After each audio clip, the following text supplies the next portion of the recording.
আসসালামু আলাইকুম, কেমন আছেন সবাই? আশা করি সবাই অনেক ভালো আছেন। আবারও নতুন একটি ব্লগ নিয়ে হাজির হয়েছি। আশা করি আপনাদের ভালো লাগবে।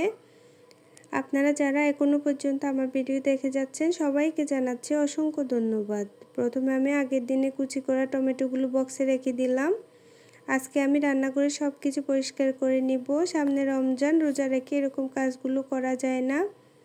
দিনে রোজা রেখে করা যায় না, আর সন্ধ্যায় তো ইফতার করে একদমই কিছু ইচ্ছে করে না। তাই রমজানের আগেই করে নিচ্ছি, রাতের বেলা করে নিচ্ছি। একটা সময় ভাবতাম যে কোনো একটা জব করতেই হবে, কিন্তু যখন পড়াশোনা শেষ করলাম তখন ভাবছি আমি চাকরি করলে ছেলেটার কি হবে। তখন মেয়ে ছিল না, আমি ভাবতাম ছোটোবেলায় আমি মা পাইনি, চাকরি করলে আমার ছেলেটাও মা পাবে না। এই চিন্তা থেকে কখনো কিছু করতে পারিনি, কিন্তু এখন খুব আফসোস হয় কেন কিছু করলাম না। এখন ভাবি এই ইউটিউবে নিজেকে সময় দিব, জানি না সফল হব কি না। ইনশাল্লাহ চেষ্টা করে যাব। এদিকে থাকটা মুছে নিয়ে চুলাও মুছে নিয়েছি।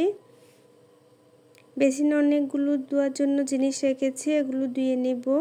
আপুরা, আমার ভিডিও যদি আপনাদের একটু ভালো লাগে থাকে প্লিজ একটা লাইক দিয়ে দিবেন।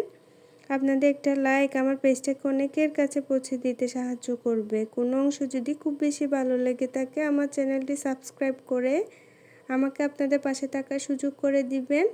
এদিকে আমার সব পরিষ্কার করা কমপ্লিট, পানি জড়াতে দিলাম। আজকে এ পর্যন্ত, সবাই ভালো থাকবেন, আমাদের জন্য দোয়া করবেন। আল্লাহ হাফেজ।